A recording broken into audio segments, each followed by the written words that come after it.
Good morning everyone.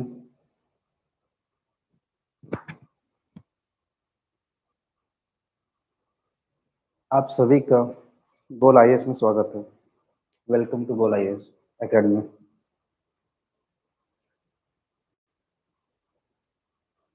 आज का session only for best of current affair, only for only current affair, not enough.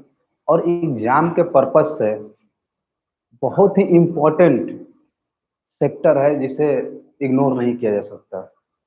और अभी वर्तमान समय में आप लोगों के पास मैं यही कहूंगा कि थोड़ा सा साधन का हमें लगता है कि अभाव है इस समय कोरोना काल में। कोरोना काल में थोड़ा सा साधन का अभाव है आप सभी के पास क्या, यहाँ अधिकतर लड़कों के पास जो है साधन का अभाव है। क्या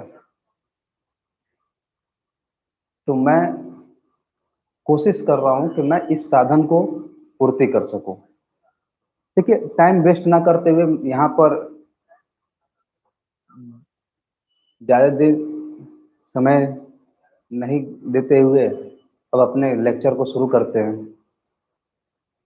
और मैं यही कहूँगा जितना से जितना हो सके अभी शेयर कर लें, क्योंकि लेक्चर शुरू होने के बाद बीच में से समझ में नहीं आता कि क्या करूँ क्या नहीं करूँ, कहाँ छूट गया है। और मैं आप लोगों से फिर से बोल रहा हूँ कि आप सभी जो है एक बार शेयर कर दें, सब्सक्राइब कर लें चैनल को, कि जिससे आपको हर एक संडे का संडे 1 वीक का जितना करंट अफेयर होगा वो सब मिल जाएगा। 1 वीक का जितना अभी चल रहा हो, जो सबसे ज्यादा रिलेवेंट हो, जो चर्चा का विषय बना हुआ हो, उसके बारे में मैं बात करूंगा। किसी और विषय पे बात नहीं करूंगा। इसमें आप लोग जितना से ज्यादा सहयोग करें, जितना ज्यादा से ज्यादा लोग को शेयर करें और सब्सक्राइब करने की कोशिश करें। ठीक है, आज मैं शुरू करता हूँ। सबसे पहले इसमें दो तरह का होगा, एक नेशनल होगा और इंटरनेशनल होगा बातें। नेशनल और इंटरनेशनल बातें होगी। नेशनल बातें मैं टॉपिक थोड़ा सा डिस्क्राइब कर दूं, एक टॉपिक क्या क्या आज मैं पढ़ूंगा। टॉपिक नेशनल में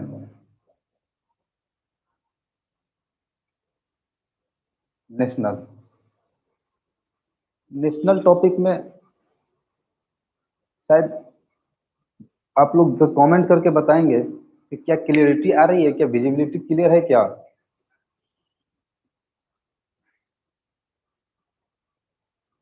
हमें ख्याल से क्लियर तो होना चाहिए, जो मैं ध्यान रखा हूँ इस क्लियरिटी को। नेशनल में बात करते हैं। पहला, अभी 5 राज्यों में चुनाव हुआ है। 5 राज्यों के चुनावों का नतीजा आ चुका है। उस नतीजे में ये बात सामने आई है कि आप जो है किस तरीके से वहां के कौन कौन सीएम बने हैं। तो 5 स्टेट इलेक्शन के बारे में पढ़ेंगे, जिसमें से वहां के न्यू चीफ मिनिस्टर, सीएम और गवर्नर, इन दोनों के बारे में जानेंगे। क्योंकि ये एग्जाम में पूछने का ज्यादा चांस होता है कि कौन से राज्यपाल अभी कहाँ के सीएम को शपथ दिलाए हैं। ये एग्जाम में पूछने का 100% चांस होता ही है, क्योंकि अभी अभी चुनाव हुआ है और अभी एग्जाम कोई भी एग्जाम ले लेगा और पूछ लेगा कि जो है कि 5 राज्य जो है उसमें से केरल का मुख्यमंत्री कौन है जो अभी बने हैं। तो इस तरीके से पूछ सकता है। सेकंड,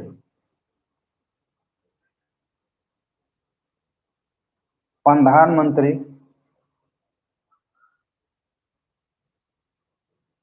किसान सम्मान योजना। अब बोले कि इसको क्यों पढ़ा रहे हैं, किसान से हमें क्या लेना देना। बोले किसान से कोई लेना देना किससे नहीं है। किसान ही है जो आपको यहाँ जीवित रखने के लिए मेहनत करता है। ठीक है, अगर किसान ना हो देश में तो बहुत ही रिलायबल या बहुत ही मुश्किल होगा आपको एक पग चलने में या एक दिग काम करने में। दूसरा, 2 पॉइंट हो गए।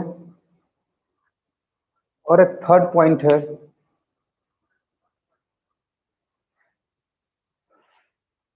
जिसे मैं सिर्फ और सिर्फ यही कहूंगा कि आप लोग खुद से रिलाइव कीजिए, खुद से पढ़ने की कोशिश कीजिएगा। नहीं होगा मुझे कमेंट कर दीजिएगा, मैं आपको बता दूंगा।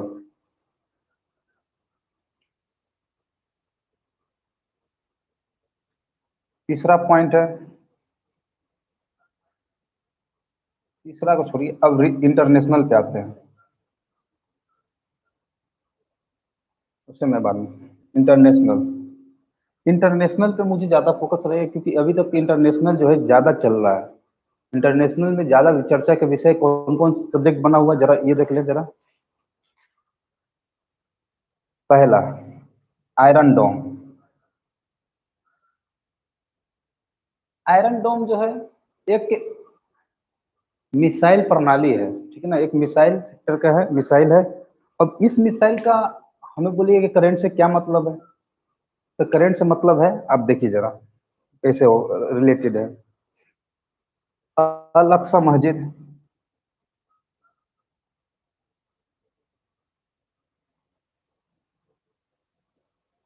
तीसरा Sputnik V vaccine, Sputnik V vaccine.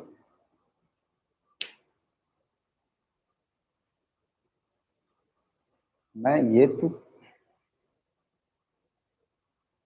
Sputnik V vaccine. अब आप लोग जरा ये देखने की कोशिश कीजिए कि मैंने बोला 5 स्टेट इलेक्शन, जो 5 स्टेट, 5 राज्यों में इलेक्शन हुआ है, उसके कौन कौन से राज्य हैं। केरल है, बंगाल है, तमिलनाडु है, असम है और पुदुचेरी है। यहाँ पर इन पांचों राज्यों के भी न्यू न्यू न्यू सीएम बने हैं, उनके बारे में जानकारी लेना है। तो इन जानकारियों को मैं इस इन टॉपिक को इन्हीं टू वे में चालू करूंगा। जरा टॉपिक को अब कर लेते हैं।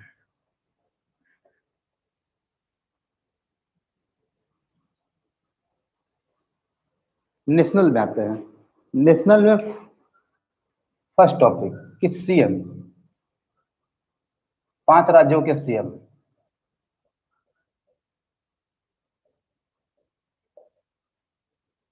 सीएम और राज्यपाल, इसके बारे में जानते हैं। पहला, आपको अभी भी चर्चा का विषय बना हुआ बंगाल, क्योंकि बंगाल में चर्चा की इसलिए विषय बना हुआ क्योंकि बंगाल जो है अभी अभी बहुत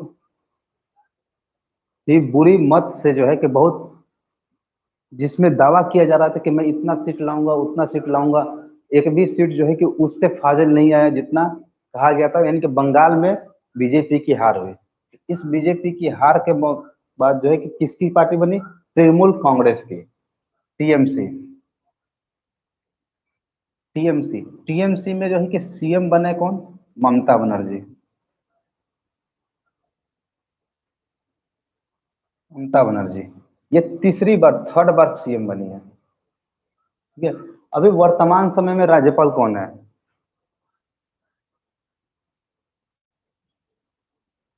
राज्यपाल कौन है, ये राज्यपाल जानना जरूरी है, क्योंकि राज्यपाल ही जो है, अगर पूछ दिया कि ममता बनर्जी को सब थर्ड बार तो तीसरी मुख्यमंत्री बनी, तो उनको शपथ दिलाने वाले राज्यपाल का नाम क्या है। वो है जगदीप धनखड़। जगदीप धनखड़,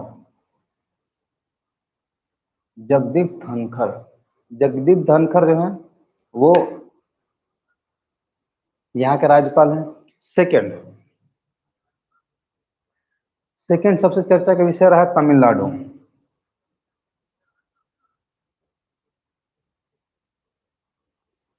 तमिलनाडु, तमिलनाडु में लगा कि बीजेपी जीत जाएगी, लेकिन बीजेपी नहीं जीत पाई। वहां डीएमके की सरकार बनी, जिनको सीएम जो हैं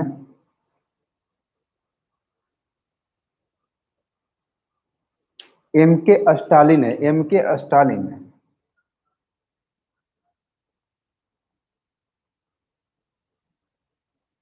आप लोग को एक,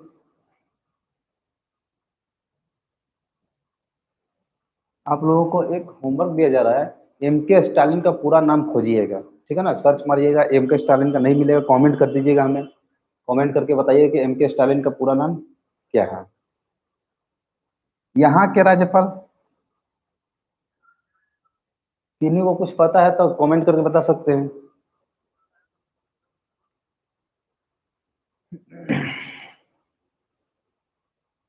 नहीं पता है, बनवारी लाल पुरोहित।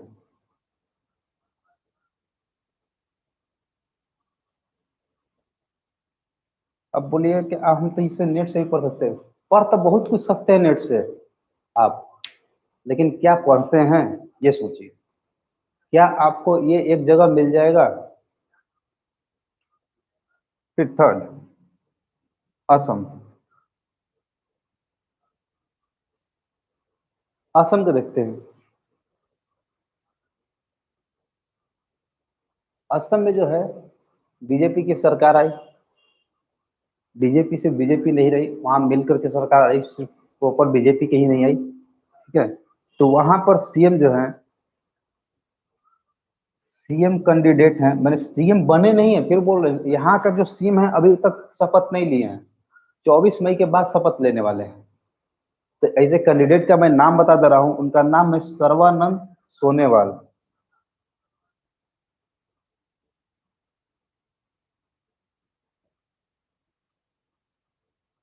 सर्बानंद सोनेवाल, ठीक है।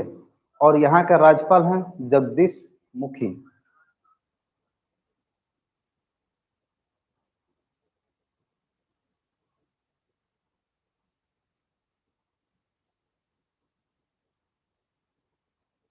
जगदीश मुखी।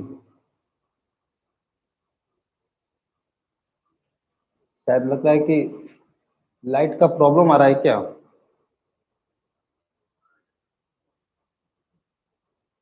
और कुछ ऐसा इशू है तो बता दीजिएगा कमेंट करके।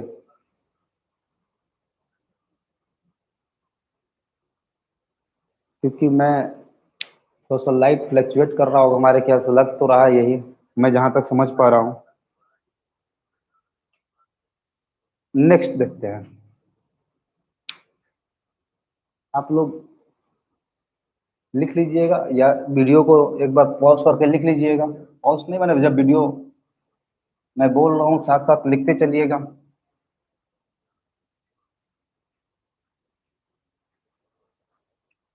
अब आते हैं केरल की बात। केरल में पहली बार हुआ है ऐसा कि वहां पर जो है कम्युनिस्ट पार्टी की सरकार आई,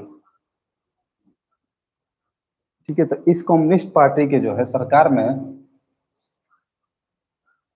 सीएम कैंडिडेट कौन है, सीएम कौन बने? पिनराई, पिनराई, पिनराई विजयन, पिनराई विजयन।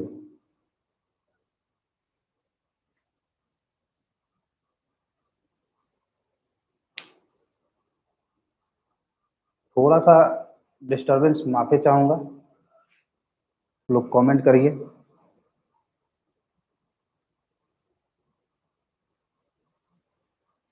नेट नेट का इशू आ रही है क्या?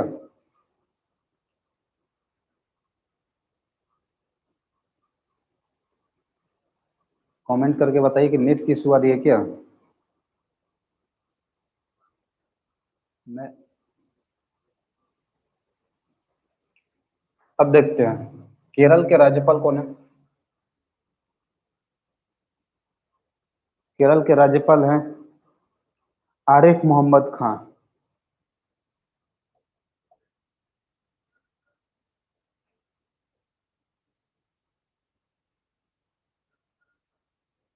अब आते हैं पुदुचेरी के बाद।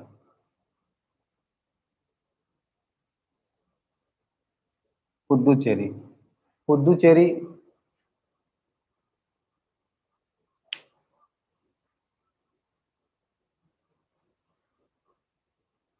पुदुचेरी में जो है कि बीजेपी और एआईडीएमके की सरकार बनी है, जिन्होंने वहां पर एन रंगा स्वामी सीएम बने। की शपथ ग्रहण किए हैं? एन रंगास्वामी, रंगास्वामी। और वहां के राज्यपाल एन रंगास्वामी जो हैं वहां का सीएम बने हैं। और वहां के राज्यपाल हैं तिमिल्ली साई। उनका नाम भी बहुत, तमिल्ली साई है, तिमिल्ली नहीं, तमिल्ली नाम। नाम इनका नहीं चढ़ पाता है, तमिल्ली साई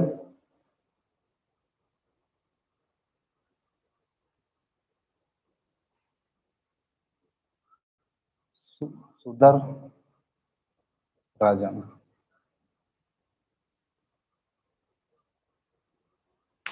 आप लोग कोई भी प्रॉब्लम आ रही है तो सिर्फ कमेंट करके हमें बता दीजिए। मैं कमेंट देख रहा हूँ। प्रॉब्लम को मैं कोशिश करूंगा प्रॉब्लम को सॉल्व करने का।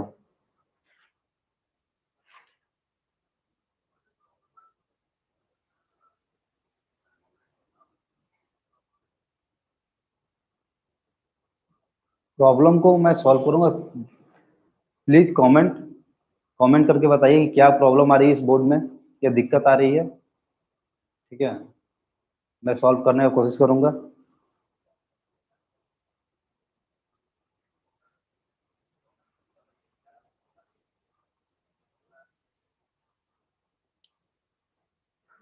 मैं जहां तक समझ पा रहा हूँ कि आप लोग कमेंट नहीं कर रहे हैं, इसका मतलब है कि प्रॉब्लम नहीं आ पा रही है, या आपको समझ में आ रहा है। नेक्स्ट देखते हैं। ये हो गई राज्यपाल की बातें और सीएम की बातें।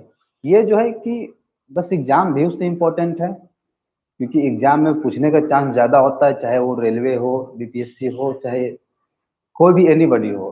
अगर यूपीएससी की बात करें तो यूपीएससी ये नहीं पूछेगा कि सीएम कौन है या राज्यपाल कौन है, ये पूछेगा कि राज्यपाल का कार्य क्या है या सीएम का कार्य क्या है, किस कार्य क्षेत्र के अंतर्गत राज्यपाल जो है कि रोक लगा सकता है, या अभी जो ममता बनर्जी बोल रही है कि ये जो है कि जो धनखड़ साहब कर रहे हैं वो गलत है, बार बार बिना प्रोटोकॉल के चले जा रहे हैं, जहां पर अभी लड़ाई मैंने राइट हो गया था वहां पर। तो इस तरीके का चीजें होती है और इसको सॉल्व करने का कोशिश करें।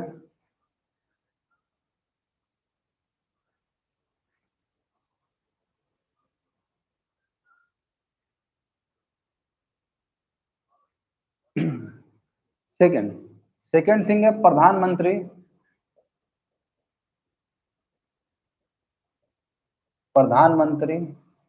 किसान सम्मान योजना। देखिए, मैं बड़ा बड़ा लिखने की कोशिश कर रहा हूँ कि आपको समझ में दिखाई दे दे।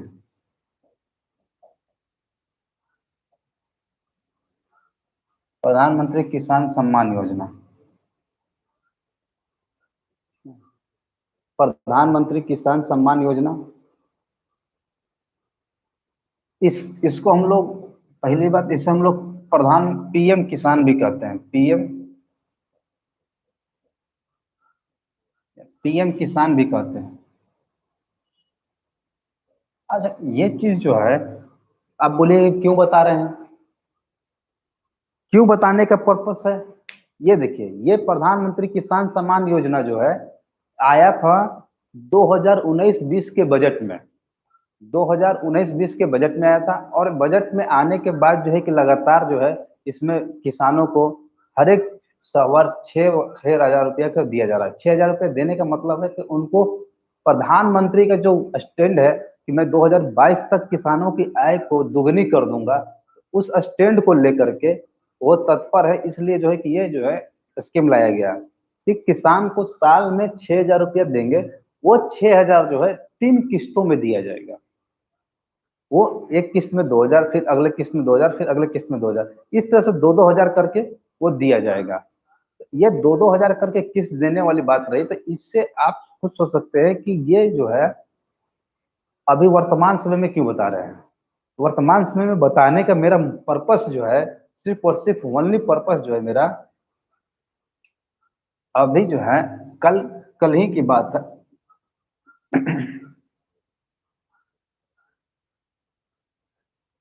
इसके अंतर्गत किसानों को प्रतिवर्ष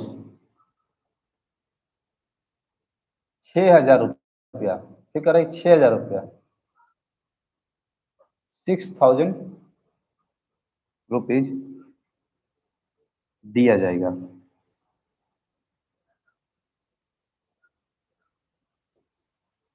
इसको सिर्फ और सिर्फ प्रधानमंत्री के फंड से दिया जाएगा, मतलब प्रधानमंत्री ही देगा, वित्त केंद्र ही देगा, राज्य सरकार नहीं देगा। ठीक है।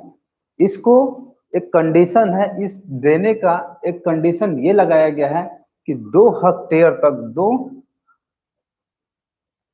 हेक्टेयर तक जो छोटे और सीमांत किसान हैं,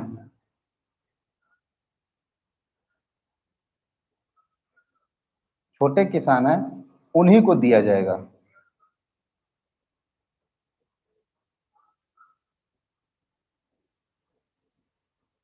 किसी और दूसरे तीसरे व्यक्ति को नहीं दिया जाएगा।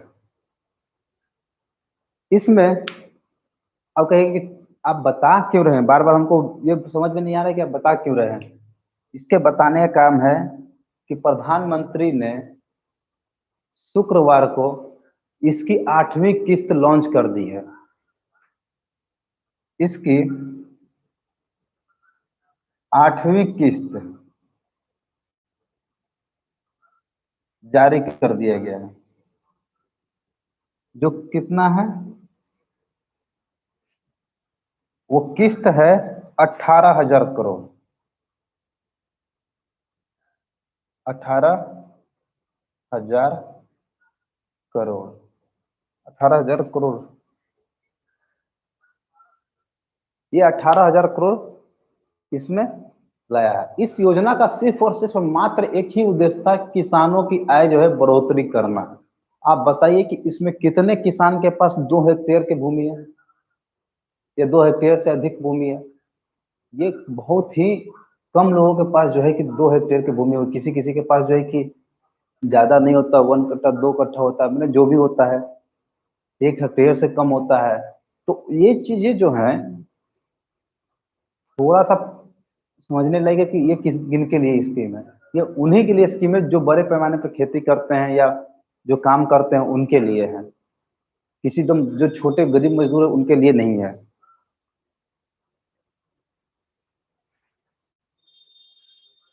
ठीक है। अब हम बात करते हैं आयरन डोम की। आयरन डोम की क्यों बात करते हैं, आप बोलिए कि आयरन डोम क्यों बात कर रहे हैं, आयरन डोम की। आयरन डोम मिसाइल का क्या मतलब है। तो आयरन डोम मिसाइल पढ़ने के लिए मुझे आपको इजराइल ले चलना होगा, जहां अभी युद्ध छिड़ा हुआ है। युद्ध,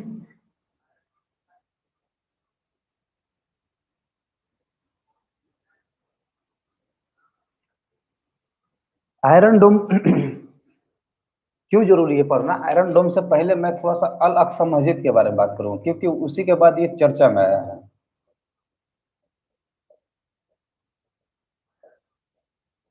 अल अक्सा मस्जिद, ठीक है। अब अंतर्राष्ट्रीय करंट अफेयर की चर्चा कर रहे हैं, जिसमें अल अक्सा मस्जिद के बारे में बताया गया है। अल अक्सा मस्जिद क्या है वो जानते हैं।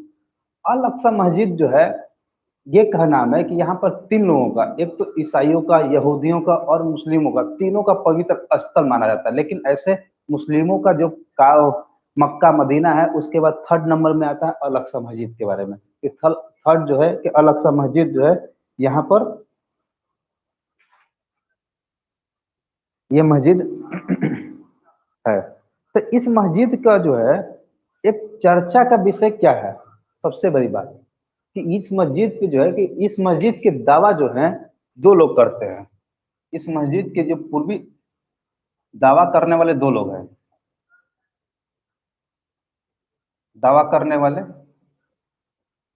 दावा करने वाले 2 लोग हैं। पहला इजराइल और दूसरा फिलिस्तीन।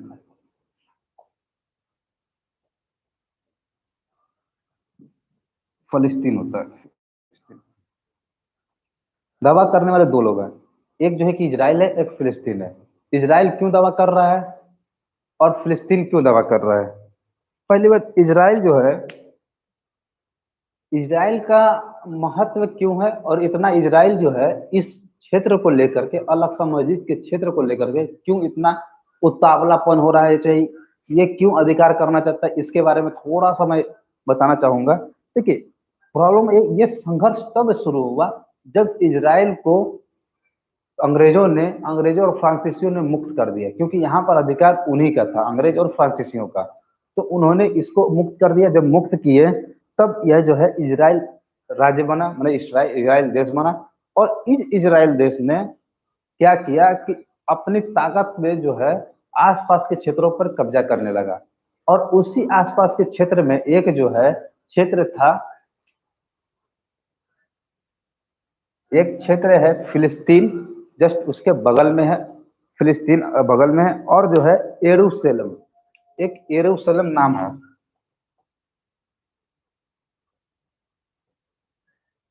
यरूशलेम, यरूशलेम तीन लोगों का पवित्र जगह है। तीन लोग कौन कौन से हैं? ईसाई, यहूदी और मुस्लिम। तीनों का देखिए मानने का अधिकार। ईसाई मानते हैं कि उनके जो ईसा मसीह है, ईसा मसीह को फांसी यही यरूशलेम मस्जिद यानी कि अल अक्सा मस्जिद के पास दिया गया था। ठीक है। यहूदी यहूदी मानते हैं कि मेरा यहाँ पर भी एक धर्म था जिसने जो है कि क्या कहते हैं, ऑटोमन साम्राज्य में आया था, और ऑटोमन साम्राज्य वाले ने जो है कि इसको गिरा दिया तोड़ फोड़ करके। ठीक है। तीसरी चीज, मुस्लिमों का मानना है, मुस्लिम जो है कि इनको अपना पवित्र जगह मानते हैं, क्योंकि बोलते हैं कि उनके जो है इस्लाम के अनुयायी मोहम्मद साहब यहाँ पर आए थे, यहीं पर जो है कि उनको जो है कि जन्नत का जो है कि जन्नत का माने ईश्वर जो है अल्लाह जो है दर्शन दिए थे। ये सब बातें यहाँ पर कहा जाता है। लेकिन ये सब बातें तो ठीक है, लेकिन ये सब बातें तो हैं ही, लेकिन वर्तमान समय में झगड़ा का कारण क्या है? झगड़ा का कारण एक यरूशलेम का 35 एकड़ का जमीन है। बस यही एक झगड़ा का कारण है। 35 एकड़ का जमीन, जो यरूशलेम जितना मैं अलग समझिए जितने क्षेत्र में फैला हुआ है, वही एक मेन झगड़ा का कारण है, और कोई झगड़ा का कारण नहीं है। उसी झगड़ा को जो है इसे बढ़ता गया। झगड़ा क्यों बढ़ा? इसका एक, इस पे कब्जा करने में सबसे बड़ी बात जो है कि सबसे पहला जो है एक बल्फोर कर रहे हैं, बल्फोर घोषणा हुआ था। बल्फोर घोषणा के अंतर्गत ये कहा गया था कि इजराइल अपने क्षेत्र में सीमित रहे, इजराइल अपने क्षेत्र का पालन करे। ठीक है। और दूसरी चीज, जहां से यहूदियों ने, वहां का जो है यहूदी जो है अपने फिलिस्तीन के पास जो है कि जगह माने वहां पर फिलिस्तीन में जो है कि छोटे छोटे जो है कैंप बनाए। कैंप बनाने का मतलब था कि वहां पर लोगों को वास कराने के लिए, यहूदियों को रहने के लिए, तो यहूदी जो है इजराइल से भाग करके यहाँ आ गए थे। तो दूसरी चीज हो गया कि अब ये भी एक झगड़ा का कारण हो गया, क्योंकि ये कैंप बनाए यहूदी को रहने के लिए। जब जब इजराइल फिर से विकसित हो गया, फिलिस्तीन ठीक तरह से विकसित हो गया, तो वहां के जो यहूदी जो है कि वहां से हट करके अपने अपने क्षेत्रों में चले गए। क्योंकि यहूदी, फिर बता रहे हैं कि यहूदियों को मारने का काम किसका था? हिटलर का। हिटलर ने क्या किया था द्वितीय विश्व युद्ध के समय? उन्होंने प्रथम विश्व युद्ध का कारण किसको बताया, हारने का कारण किसको बताया? यहूदियों को। यहूदी जो है बोले थे कि यहूदी यहूदी जो है कि हिटलर को, हिटलर जो बोला था कि हिटलर बोला था कि यहूदियों के बारे में कि यहूदी जो है कि यहूदी के कारण ही जो है कि मैं फर्स्ट वर्ल्ड वार हार गया हूँ। यहूदी ही सबसे मेन कारण है, क्योंकि यहूदी जो है कि सप्लाई करते थे, फैक्ट्री लगाए हुए थे, गोला बारूद सप्लाई करते थे, वो सही समय पे सप्लाई नहीं किए, घटिया सामान सप्लाई किए, इस वजह से हम युद्ध हार गए। तो उनके ऊपर जिंदा, उनको कितनों को जो है ना गैस चैम्बर में, लाखों लोगों को गैस चैम्बर में डाल करके मार दिया था यहूदियों को। तो वहां से यहूदी भाग करके अपने क्षेत्र फिलिस्तीन के पास आ गए। अपने क्षेत्र यहूदी में फिलिस्तीन के पास आ गए, तो ये हो गया उनका आने का कारण यहूदियों का।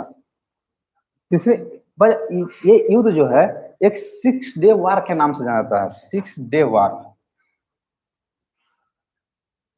6 दिन की लड़ाई चली थी। 6 दिन के लड़ाई में जो है इजराइल ने जितना यरूशलेम हो गया, आपका गाजा पट्टी हो गया, और भी क्षेत्र हो गए, उनके पे अधिकार कर लिया। ये यहाँ तक कि ये भी क्षेत्र अल अक्सा मस्जिद पे भी अधिकार कर लिया इसने। अल अक्सा मस्जिद के जो आंतरिक भाग है उस पे भी अधिकार कर लिया। लेकिन लोग मानते थे कि मुस्लिम जो है पवित्र स्थल है, इसलिए जो है कि इजराइल ने मान्यता दे दिया कि आप लोग पूजा पाठ कर सकते हैं अंदर जा करके, उसमें कोई भी व्यक्ति नहीं जाएगा। तो लेकिन इसका झगड़ा का कारण जो है कि पहली झगड़ा का कारण यहूदी का था।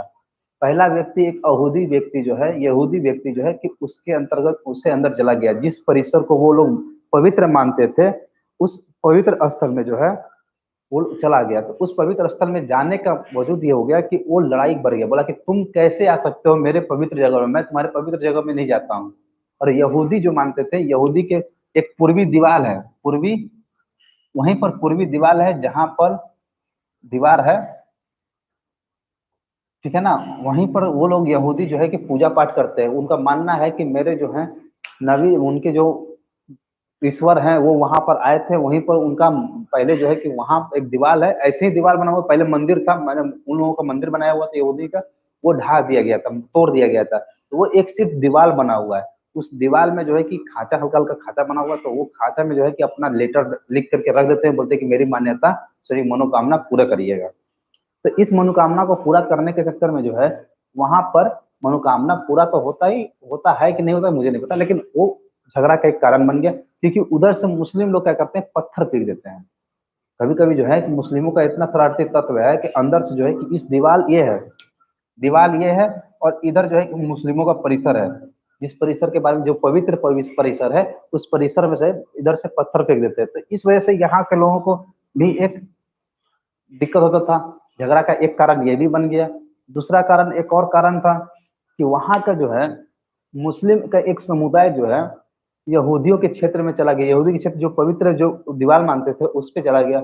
उस पे जा करके जो है कि वो भी जो है कि सब लोग जो है चप्पल जूता खोल के जाता है, वो चप्पल जूता खोल के नहीं, चप्पल जूता पहन के ही चला गया। तो एक जो है, एक ये भी कारण बन गया झगड़ा का। तो इस तरह का झगड़ा जो है कि झगड़ा बढ़ते चला गया, धीरे धीरे झगड़ा जो है क्या हुआ कि इंक्रीज किया, डिक्रीज नहीं किया। और यही झगड़ा जो है कि एक बात से समझौता करने के बाद आया तो समझौता नहीं हो पाया, और वही समझौता ना होने के कारण जो है कि वही जो है एक सिलसिला चलता आ रहा है, और वही सिलसिला आज जो है इजराइल और फिलिस्तीन के बीच में झगड़ों का कारण बना। और उसी झगड़े में है एक जो है हमसा नाम का आतंकवादी ग्रुप है, हमसा नामक, हमसा नामक एक आतंकवादी ग्रुप है,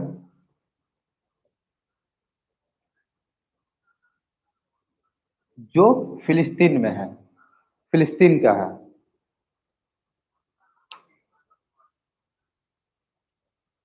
फिलिस्तीन का है, तो वो फिलिस्तीन जो है, फिलिस्तीनी जो है, वो हमसा जो है आतंकवादी, जो हमसा आतंकवादी ग्रुप है, इन्होंने क्या किया कि इन्होंने हमला कर दिया रॉकेट से।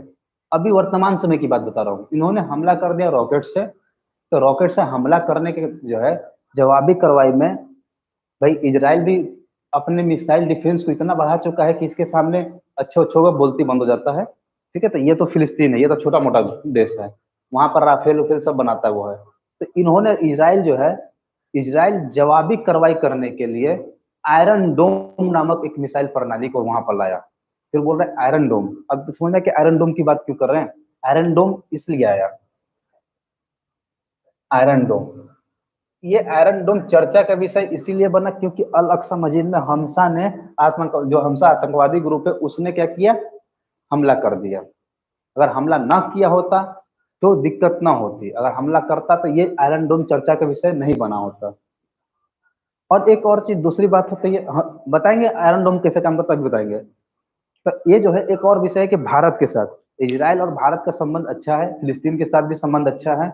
ठीक है, तो वो नहीं चाहता है कि ये युद्ध बढ़े, ये युद्ध जो है कि बना रहे, बचा रहे।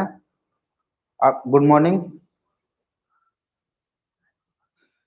जो है ना, ये नहीं चाहता है कि अपना जो है किसी चीज को छोड़े, बर्बाद करे इस तरीके से कि हम दोनों के बीच में, भारत और इजराइल चाहे फिलिस्तीन के बीच में कटुता आ जाए। अगर कटुता आ गया तो बहुत बड़ा दिक्कत हो जाएगा, प्रॉब्लम हो जाएगा, क्योंकि प्रॉब्लम फेस नहीं करना चाहिए अभी वर्तमान समय में, क्योंकि पेंडेमिक का समय है। अभी हमें सभी जगह से शांति बनाए रखना, शांति व्यवहार को बनाए रखना।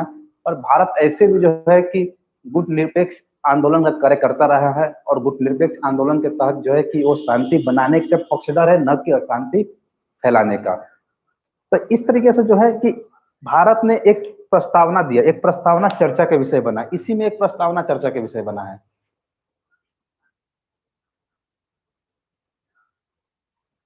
इजराइल में ही एक संयुक्त राष्ट्र का जो है हमारा संयुक्त राष्ट्र का जो है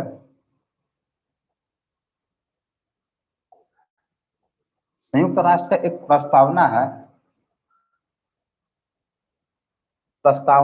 2334। ये प्रस्तावना चर्चा का विषय बना। क्यों बना? 2334 प्रस्तावना संयुक्त राष्ट्र संघ का एक चर्चा है। इसका चर्चा करने का बात यह है कि इसने भारत ने इस चर्चा को उठाया। भारत ने यह कहा कि इजराइल और फिलिस्तीन को शांतिपूर्वक अपने बातों से हल करना चाहिए, लड़ाई झगड़ा नहीं करके, मैंने कोई गोला बारूद से किसी दूसरे को नुकसान नहीं पहुंचा। ये भारत को बीच में पड़ने का कारण क्या था कि भारतीय जो प्रवासी लोग वहां पर काम करते हैं, एक प्रवासी में एक मिस्त्री भी मर गई, एक गोला बारूद में जो है कि इसने हमला किया, हमसा ने हमला किया, तो उस वजह से एक स्त्री मर गई। तो इस वजह से भारत जो है कि वो बोला कि इस प्रस्तावना को, प्रस्तावना संख्या 2334 जो है उस पर अमल करना चाहिए। इस प्रस्तावना के में कहा गया कि आप जो है 1967 के बाद जो है कि इजराइल जो है 1960 के बाद इजराइल का जो है, जिसमें पूर्वी यरूशलेम जिस भाग के लिए लड़ाई हो रहा था, पूर्वी यरूशलेम का जो भाग है, उस भाग में जो है किसी का वैध अधिकार नहीं है। ठीक है, वैध माने किसी का वैध कब्जा नहीं है, इसको खुला छोड़ दिया गया है, सभी के लिए पवित्र जगह है, सभी के लिए। लेकिन इजराइल बोलता है कि ये मेरा है और फिलिस्तीन बोलता है ये मेरा है। ये झगड़ा सुलझ नहीं पाया, बोला कि आप लोग शांति से सुलझाइए। इस कंडीशन प्रस्तावना में बोला गया कि आप किसी का अधिकार नहीं है। इजराइल इस प्रस्तावना को नहीं मानता है। ठीक है, तो इस वजह से दिक्कत हो गया। अब आते हैं आयरन डोम की बात करते हैं। हम आयरन डोम की क्यों चर्चा कर रहे हैं? आयरन डोम इसीलिए क्योंकि इसी युद्ध में आयरन डोम का प्रयोग हुआ। आपसे पूछ लिया जाएगा कि आयरन डोम मिसाइल प्रणाली क्या है? आयरन डोम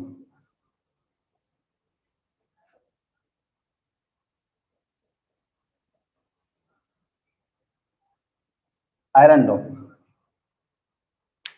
आयरन डोम देखिए, ये इजराइल सरकार की जो है राफेल कंपनी जो है, Rafale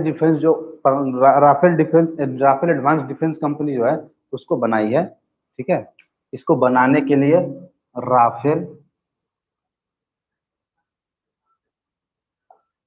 Rafale advance defence system है, एडवांस डिफेंस सिस्टम द्वारा बनाया गया।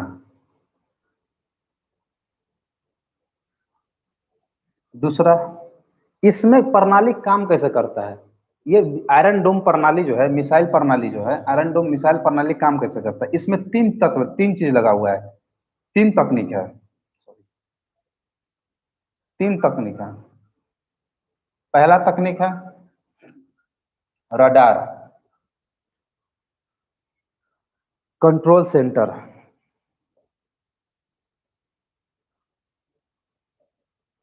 और मिसाइल। ठीक है, मिसाइल लॉन्चर, मिसाइल लॉन्चर। ये तीनों सिस्टम कहिए कि अलग अलग है, तीनों सिस्टम एक ही है, एक ही साथ वर्क करता है, अलग अलग वर्क नहीं करता है, तीनों एक ही साथ वर्क करता है। कैसे? देखिए, कोई अगर मिसाइल यहाँ से, मान चलिए हमसा जो है, जो आतंकवादी ग्रुप है, इसने यहाँ से मिसाइल दागा। ठीक है, मिसाइल दागा तो मिसाइल क्या करेगा, रडार जो है मिसाइल को कैच कर लेगा। उसके नजदीक आते ही रडार क्या करेगा, बोले कि हाँ मेरे तरफ तो मिसाइल आ रहा है, हम इसको कैसे रोकेंगे? तो इसको जो है कि मिसाइल आता है, रडार के पास इंफॉर्मेशन चल जाता है कि यहाँ मिसाइल आ रहा है, तो इसने जरूर तुरंत ही कंट्रोल रूम को खबर देगा। रडार अपने ऑटोमेटिक, सब ऑटोमेटिक काम करेगा। रडार ऑटोमेटिक जो है कंट्रोल रूम को बोल देगा, कंट्रोल रूम को, कंट्रोल सेंटर को। सब साथ में रहता है, रडार लगा हुआ एक गाड़ी पे ही रहता है, अलग अलग नहीं रहता। एक गाड़ी पे ही रडार भी रहेगा, कंट्रोल रूम में उसने तुरंत खबर दे दी कि मिसाइल मेरे पास आ रहा है, आपकी तरफ आ रहा है मिसाइल, जल्दी कुछ कीजिए। तो कंट्रोल रूम बोलता है कि ठीक है, तो मिसाइल आ रहा है ना, रुक जाओ हम तुमको समझाते हैं। तो यहाँ से इसका मिसाइल लॉन्चर निकलेगा और मिसाइल से इस मिसाइल को मार गिराएगा। ये मिसाइल क्या करेगा, इस मिसाइल को मार गिराएगा, तुरंत भेज देगा खबर इसको, मिसाइल को, कि तुम तैयार हो जाओ, अब तुम्हारे लिए काम आ गया है। तो ये क्या करेगा, यहाँ से जाएगा, इस मिसाइल को मार के गिरा देगा। इसकी इसकी जो है सक्सेसफुल रेटिंग जो है 100% है। ठीक है, 100% सक्सेस रेट है इस मिसाइल लॉन्चर का, आयरन डोम मिसाइल लॉन्चर का। ठीक है, इसको 2006 में जो है इसराइल ने अपने जो इसराइल और फिलिस्तीन के युद्ध चल रहा था, 2006 में ही शांत हुआ था, लेकिन फिर 2006 में जो युद्ध चल रहा था उसमें इसको बनाया गया था। अब आते हैं लास्ट और फाइनल टॉपिक। ठीक है, ये मिसाइल डोम की कार्य प्रणाली थी। मिसाइल डोम जो है कि राफेल डिफेंस सिस्टम ने बनाया था और इजराइल की सिस्टम है। और ये क्या है, तकनीक जो है 3 तकनीक पे काम करता है। कौन कौन सा, रडार, कंट्रोलर और लॉन्चर। ठीक है, ये 3 तकनीक पे काम करता है। अब आते हैं हम मेन टॉपिक, अब आते हैं लास्ट टॉपिक, अपने लास्ट टॉपिक पे, जो हमारे जीवन को बचाने के लिए, जीवन के लिए संजीवनी बूटी का काम करेगा। ठीक है, अभी वर्तमान समय को देखते हुए ये स्टैंड लिया गया है। अब बोलिएगा कि ये क्यों लिया गया है। स्पुतनिक, स्पुतनिक भी, कहेगा स्पुतनिक भी क्यों, ये एक वैक्सीन है। वैक्सीन, ये रूस का बनाया हुआ वैक्सीन है। पहला वैक्सीन रूस ने ही बनाया था। रूस द्वारा, रूस के रूस की जो डिफेंस सिस्टम है उसके द्वारा बनाया गया है। ठीक है, इसका जो है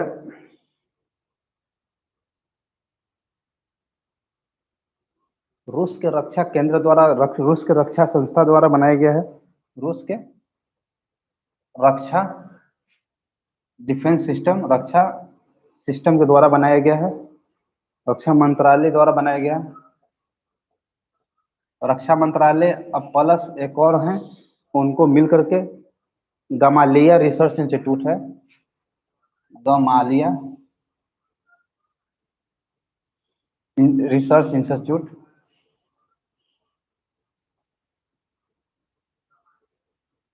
दोनों ने मिलकर बनाया है स्पुतनिक वी वैक्सीन, जिसकी कोरोना वायरस से लड़ने की क्षमता जो है 91 से बेहतर है, 91% है। ठीक है, तो ये स्पुतनिक वी किसने बनाया, रक्षा मंत्रालय और गलामिया रिसर्च इंस्टीट्यूट ने मिलकर के, दोनों मिलकर के बनाए हैं। और दूसरी चीज इसकी जो है, अभी अभी आप क्यों बता रही है, पहले से तो चर्चा का विषय बना होता, इसके बताने का ये पर्पस है कि भारत में इसका रेट तय हो गया, भारत में इसका मूल्य 1995 रुपीज पर डोज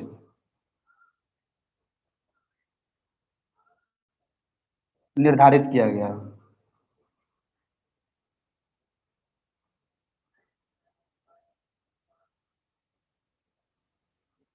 यानी कि 995 रुपये दीजिए, स्पुतनिक भी लगवाइए, जिसकी सक्सेस रेट सबसे ज्यादा है। अभी हम लोग कोविशील्ड हो गया, कोवैक्सीन हो गया, सब काम वही करता है, लेकिन सबका डेज जो है कि किसी किसी का ज्यादा है, किसी का कम है, ये होता है, काम वही करेगा, कोई ज्यादा दिन लेगा, कोई कम दिन लेगा। ठीक है ना। अब इसमें जो है स्पुतनिक वी में, स्पुतनिक वी काम कैसे करता है, स्पुतनिक वी में जो है एक वेक्टर वायरस, वायरस को डाला जाता है, एक उसके वायरस के ही पिता को डाला जाता है, वायरस के पिता को ही डाला जाता है। वायरस क्या काम करता है, वेक्टर वायरस कैसे काम करता है, वेक्टर वायरस को डाला जाता है। देखिए क्या करता है कि ये जो है, अभी आप कोरोना का जो है कि ये जो स्पाइक बना हुआ रहता है, देखते हैं कि इस तरह से बना रहता है कोरोना का, है ना। कोरोना का ये जो स्पाइक बना हुआ है, वो क्या करता है, जब ये आदमी वेक्टर वायरस का, मैंने सॉरी, स्पुतनिक वी का डोज जब लेगा, तो उसके अंदर का वेक्टर वायरस क्या करेगा, जाएगा अंदर में, शरीर के अंदर, बोलेगा, पहचानेगा, बोलेगा कि भाई तुम वायरस किधर हो, कोरोना वायरस किधर हो, भाई जल्दी से आओ मेरे सामने। जिसको ये पहचानेगा, वायरस पे जाएगा, वायरस पे जा करके ये जितना जो है स्पाइक है, इसको लॉक कर देगा, बंद कर देगा।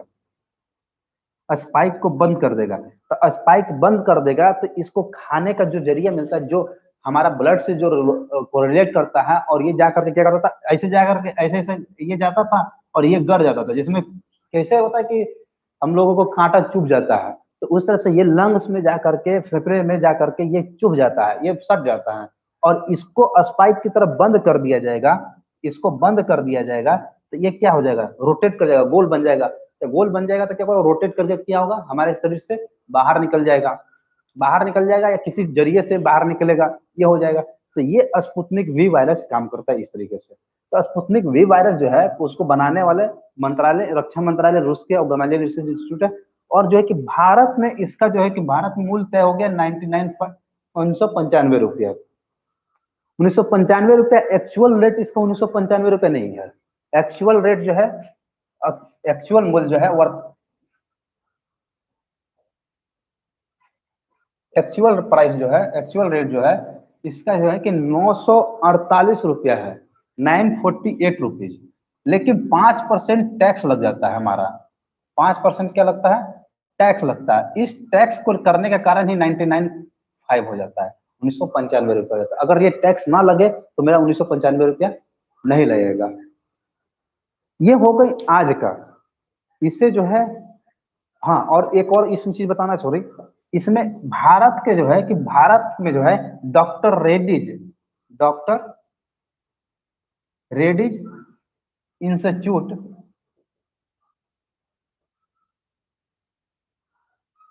भारत में जो है डॉक्टर रेड्डीज लेबोरेटरीज जो है मिल करके इस रूस और डॉक्टर रेड्डीज लेबोरेटरीज है, लेबोरेटरीज,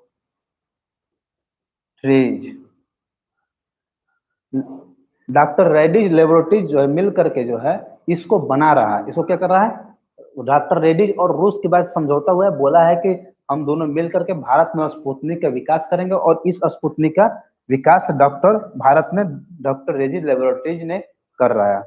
तो इस लेबोरेटरीज को काम दिया गया, ये लेबोरेटरी जितने पैमाने पे उत्पादन करेगा उतने पैमाने पर भारत को मिलेगा, भारत अपना उसको लगवाएगा। ये रेट सभी के लिए है। फिर बताइए, ये रेट जो है सभी के लिए, चाहे वो केंद्र सरकार हो या प्राइवेट व्यक्ति हो या कोई भी व्यक्ति हो, प्राइवेट हॉस्पिटल में भी जाइएगा तो भी यही रेट मिलेगा आपको, प्राइवेट गवर्नमेंट हॉस्पिटल में जाइएगा तो भी यही रेट मिलेगा। आप केंद्र के लिए अलग नहीं है, स्टेट के लिए अलग नहीं है, सबके लिए बराबर रेट है। तो ये एक अच्छी बात है कि भाई सबके लिए रेट बराबर सेम है। नहीं तो कर रहा था कि केंद्र के लिए कम कर देता और प्राइवेट के लिए ज्यादा कर देता तो बहुत मुश्किल हो जाती। तो ये हो गया। मैं आप लोगों से एक होमवर्क में दूंगा, एक केरन विद्रोह के बारे में पढ़िएगा। करेन विद्रोह, करेन विद्रोही, ये चर्चा का विषय बना हुआ है, करेन विद्रोही। आप लोग जरा देखिएगा करेन विद्रोही क्या है, ठीक है। अब मैं आज का जो है टॉपिक, आज का जो सेशन जो है कि मैं समाप्त करता हूं। और आज का सेशन समाप्त करने का व्यू जो है अब यहीं तक है। मैंने बोला था कि मैं 5 टॉपिक ही कराऊंगा, और 5 टॉपिक ही कराया, ज़्यादा नहीं कराया, क्योंकि ज़्यादा बर्डन नहीं लेना चाहिए एक दिन में। एक दिन में ज़्यादा बर्डन हो जाएगा तो आप पढ़ नहीं पाइएगा। ऐसे टॉपिक बहुत सारा करा सकते हैं, लेकिन नहीं, बर्डन ज़्यादा नहीं लेना है, डेली करना है। डेली आप लोगों को फेसबुक पेज लाइक कर लीजिए, गोल आईएएस के नाम से है, वो डेली आपको उसमें करंट अफेयर मिलेगा, आपको डेली का करंट अफेयर मिल जाएगा, वहाँ से आप पढ़ सकते हैं। मेरे चैनल सब्सक्राइब कर लीजिए, ठीक है, चैनल को सब्सक्राइब कर दीजिए, जिससे आपको नए नए टॉपिक पे, या मुझे किसी कमेंट कर दीजिए कि इस टॉपिक पे वीडियो बना दीजिए, मैं टॉपिक पे वीडियो बना दूंगा। ओके, आज का सेशन समाप्त करते हैं। Thank you.